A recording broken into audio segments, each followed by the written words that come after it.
My wife sent me a text meant for her lover while I was sitting right next to her at our daughter's school play. The message? Can't wait to feel you inside me again tonight while he's asleep. She didn't realize her mistake for another 27 minutes. Those 27 minutes, they saved my entire future. You know that feeling when your whole world tilts sideways? When everything you thought was solid ground suddenly feels like quicksand? That's exactly what happened when I saw those words glowing on my phone screen. Sarah was applauding our 7-year-old Emma's performance as a singing tree, completely oblivious to the fact that she just handed me the key to her secret life. I should probably back up a bit here. My name's David, and until that Tuesday evening in October, I thought I had it all figured out. 15 years of marriage to my college sweetheart, a beautiful daughter, a decent job as an insurance adjuster, and a house in the suburbs with a white picket fence. Literally. Sarah insisted on that fence when we moved in 8 years ago. But looking back now, I can see all the signs I'd been missing. Or maybe I just didn't want to see them. The late-night phone calls she claimed were work emergencies. Sarah worked in marketing for a mid-sized tech company, so urgent client situations weren't unheard of. But how many marketing emergencies happen at 11 p.m. on a Sunday? The new workout routine that started 6 months ago, where she'd disappear to the gym for 3 hours at a time. Her sudden interest in expensive lingerie that I never got to see her wear. And then there were the smaller things. The way she'd angle her phone away from me when texting. How she'd started sleeping on her side, facing away from me every single night. The fact that she'd stopped asking about my day or sharing details about hers. We'd become roommates sharing a mortgage and a child, nothing more. But that night at Emma's school play, everything crystallized into sharp, painful focus. I stared at that text message, reading it over and over again. The words burned themselves into my retinas. Can't wait to feel you inside me again tonight while he's asleep. The casual cruelty of it. The planning. The excitement in her words for someone who wasn't me. My hands started shaking. Not from sadness, not yet. From pure, white-hot rage. I looked over at Sarah, still clapping enthusiastically as Emma took her bow with the rest of her second-grade class. She looked so normal. So innocent. Her blonde hair pulled back in that messy bun she always wore to school events. Her favorite blue sweater that I'd bought her last Christmas. The wedding ring still gleaming on her finger. How long had she been living this double life? How many times had she kissed me goodbye in the morning, knowing she'd be in another man's arms before the day was over? I needed to think. I needed to plan. But first, I needed to not completely lose my mind in an elementary school auditorium filled with parents, grandparents, and sticky-fingered children hopped up on juice boxes. The rest of Emma's play passed in a blur. I applauded when everyone else did. I smiled when Emma waved at us from the stage. I even managed to tell Sarah that Emma did great when she leaned over to whisper in my ear. Her perfume, when had she started wearing that particular scent? I didn't recognize it. After the play, we did the normal family thing. Took pictures with Emma. Complimented other parents on their kids' performances. Grabbed ice cream on the way home even though it was a school night. Emma chattered excitedly about her costume and how she remembered all her lines. Normal Tuesday night stuff. Except nothing was normal anymore. Every word Sarah spoke felt like a lie. Every smile felt like a mask. Every casual touch made my skin crawl.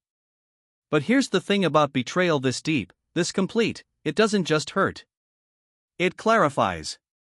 Suddenly, I could see everything with perfect, brutal clarity.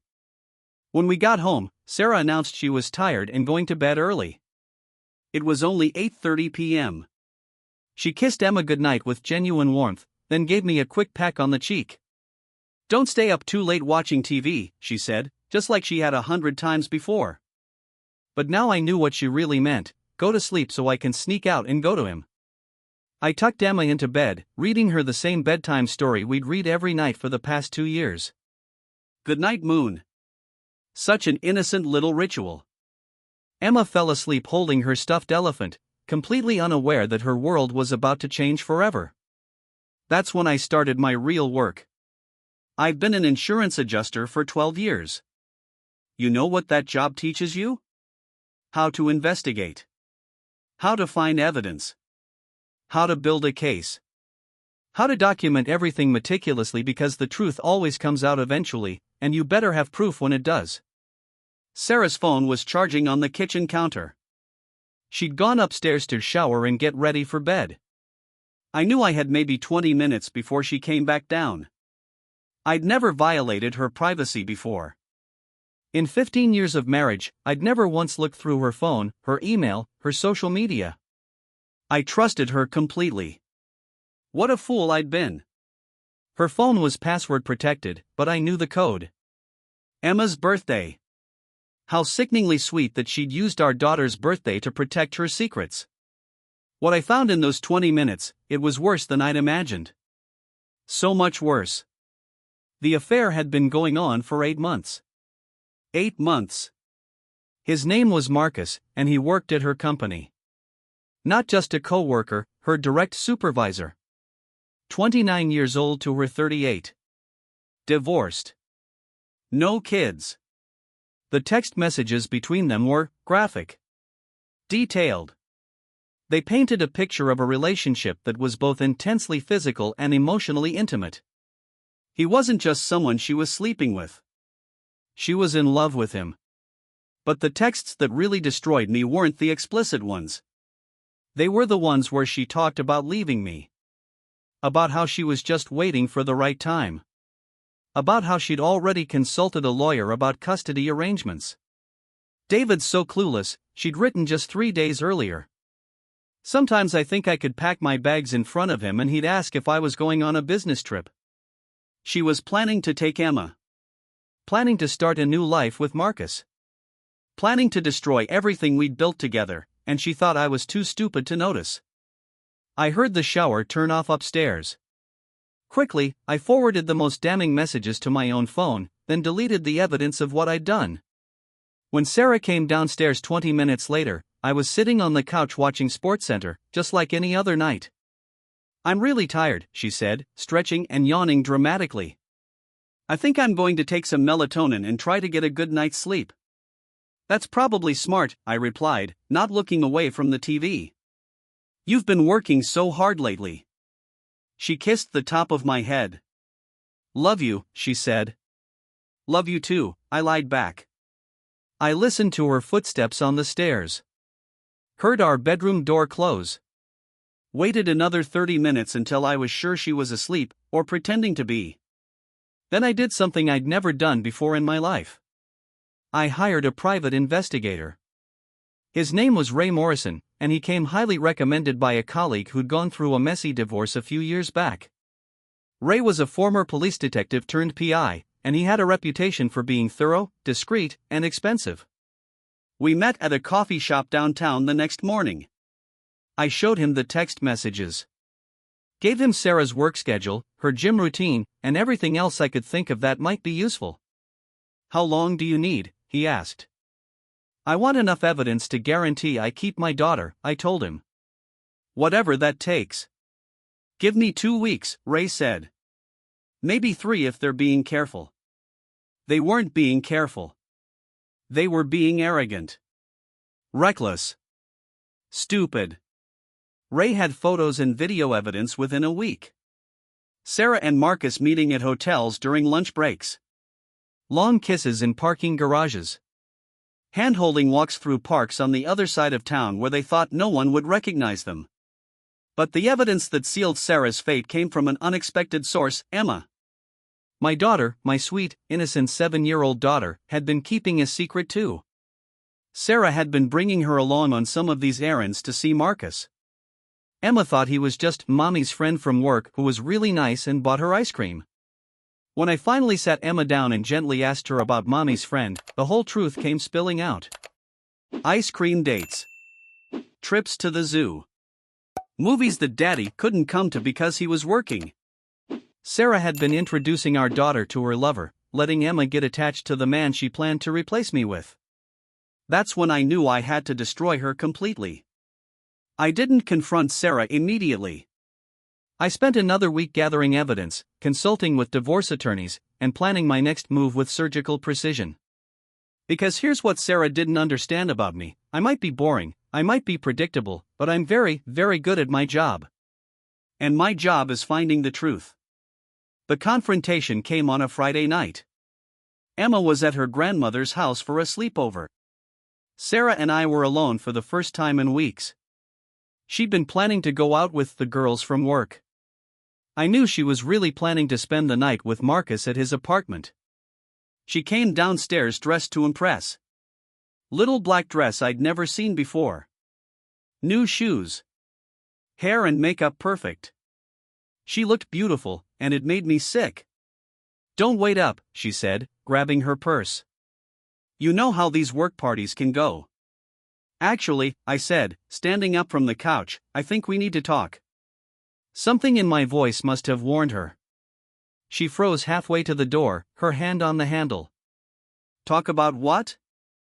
I pulled out my phone and read her own words back to her. "Can't wait to feel you inside me again tonight while he's asleep."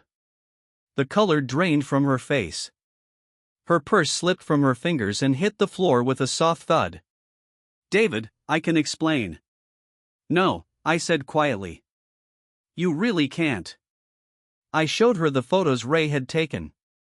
I played her the recordings of phone conversations she'd had with Marcus while driving in her car, captured by the GPS tracker Ray had installed.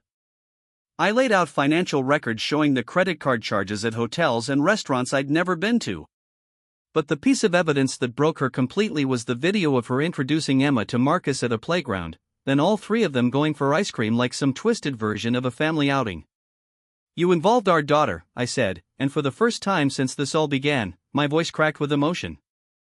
"You were so selfish, so reckless, that you involved our 7-year-old daughter in your affair." Sarah collapsed onto the couch, tears streaming down her face. "David, please, let me explain." "It's not what you think."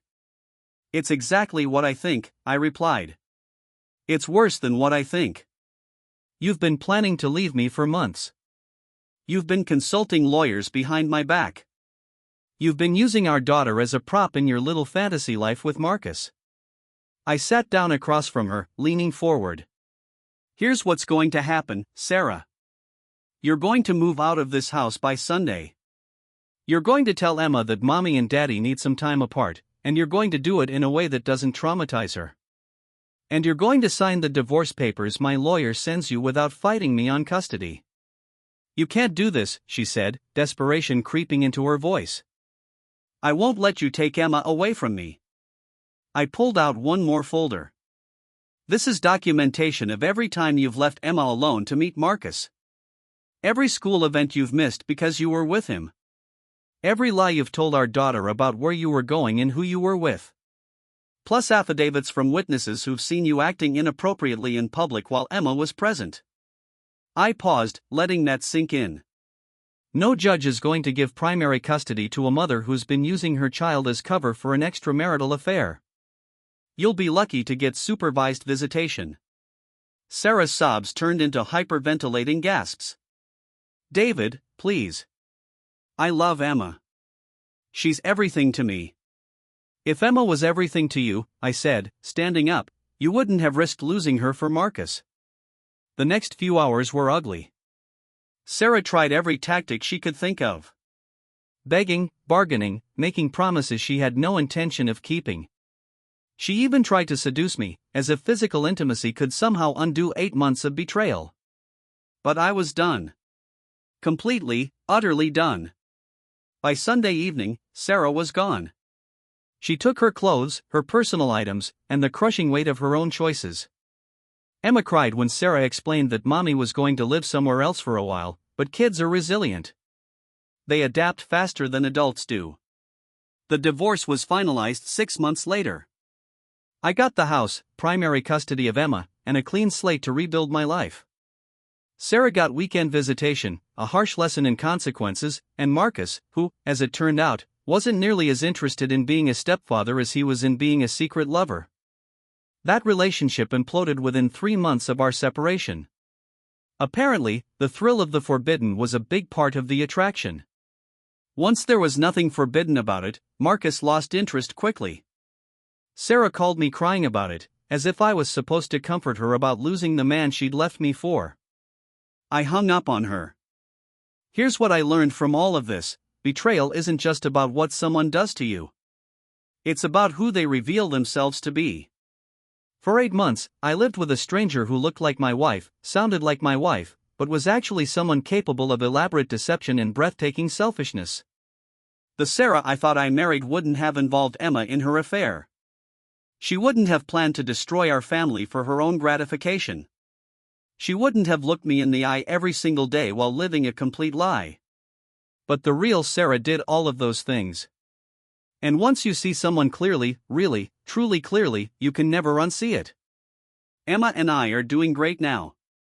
She's 9 years old, straight-A student, and surprisingly well-adjusted considering everything she's been through. We have a routine, just the two of us.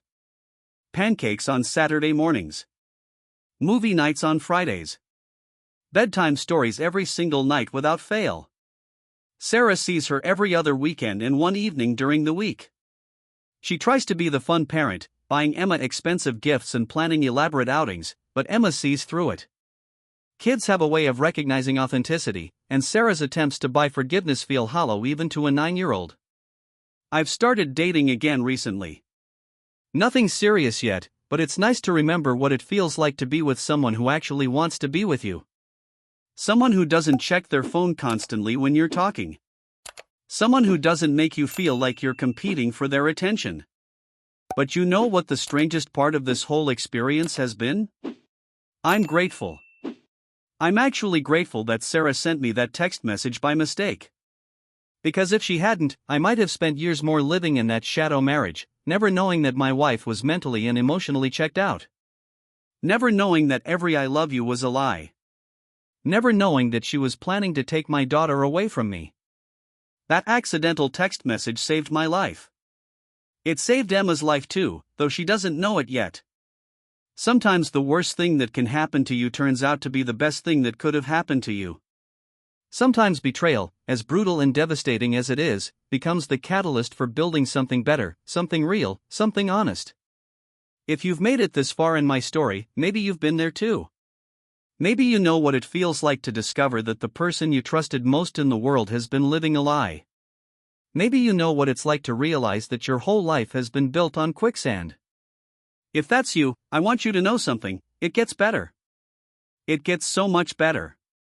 But only if you have the courage to face the truth, no matter how painful it is, and then take action to protect yourself and the people you love. Don't be like I was for 8 months, ignoring the signs because the truth was too scary to face. Trust your instincts. They're usually right. Hit that subscribe button if this story resonated with you.